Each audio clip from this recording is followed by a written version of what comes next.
নমস্কার বন্ধুরা, আশা করি আপনারা সবাই ভালো আছেন। নিত্য নতুন কিছু খাবার বানিয়ে আপনাদের সাথে সামনে আলোচনা করতে আমার খুব ভালো লাগে। তো আজকে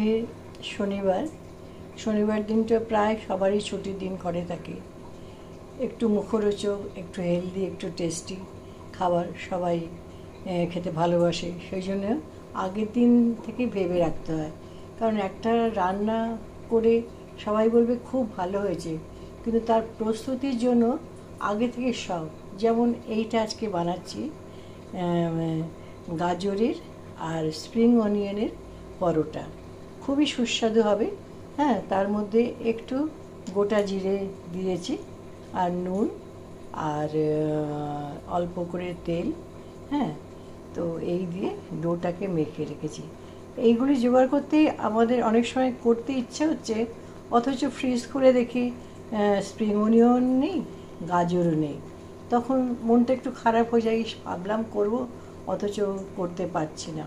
সেই জন্য যা কিছু বাজার, আমার মনে হয় যদি ফ্রাইডেতে আমরা করে রাখি, তাহলে কিন্তু স্যাটারডে সকালে 1 ঘন্টার মধ্যে অনেক ভালো ভালো খাবার বানিয়ে নেওয়া যায়। তো এখন এটাকে সকালেই মেখে রেখেছি। আপনারা দেখতে পাচ্ছেন পরিষ্কারভাবে গাজর দেখা যাচ্ছে, আর তার মধ্যে স্প্রিং অনিয়নগুলো দেখা যাচ্ছে। তো আমি নিয়েছি এতে 3 কাপ আটা, কোনো ময়দা নিইনি। এর মধ্যে আরেকটু ভালো হতো যদি একটুখানি ফ্ল্যাক্সিড মেশাতে পারতাম, কিন্তু ফ্ল্যাক্সিডটার কথা তখন মনেও আসেনি, মেশানো হয়নি। একটু 1-2 চামচ রাগি দিতে পারেন, 1-2 চামচ জোয়ার দিতে পারেন আটার সাথে মিশিয়ে। বেশি যেন আটাকে যেন এরা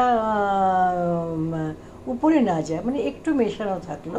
হ্যাঁ, তার সাথে আপনারা স্প্রিং অনিয়ন, গাজর, ইভেন এর মধ্যে কাজু, মানে ক্যাপসিকামও দেওয়া যায়, আর বাঁধাকপিও দেওয়া যায়। তাহলে অনেকগুলি সবজিগুলো। আর সবচেয়ে বড় কি, এই পরোটার এটা রোস্ট হচ্ছে না, এটা রোস্ট করছে আপনি যখন মানে অল্প 1 ফোঁটা দেশি ঘি দিয়ে নেড়ে করবেন, তখন এর যে গুণবত্তাটা কিন্তু প্রায় ইনট্যাক্ট থাকলো, আধা কাঁচা থাকলো। সুতরাং কোনো অসুবিধা নেই। আর মুখরোচক তো বটে, আর একটু লঙ্কার কুচিও দিয়েছি, তাহলে কি স্বাদটা ভালো হবে। হ্যাঁ, তো এইভাবে যদি আপনারা করেন, তাহলে শনিবারে একটা ভালো, মানে যে কোনো সময় সকালে খেতে পারেন জলখাবার হিসাবে। অনেকে দুপুরে, আজকে শনিবার নিরামিষ খায়, তো মানে ওই কাঁচা কলার ডালনাটা রেখে দিয়েছি, তার সাথে এই 2টো পরোটা, বাস। আর কিছু দরকার নেই, গুণবত্তা চললো, আর পুষ্টিকারিতার দিক থেকে তো অত্যন্ত ভালো। তো আমার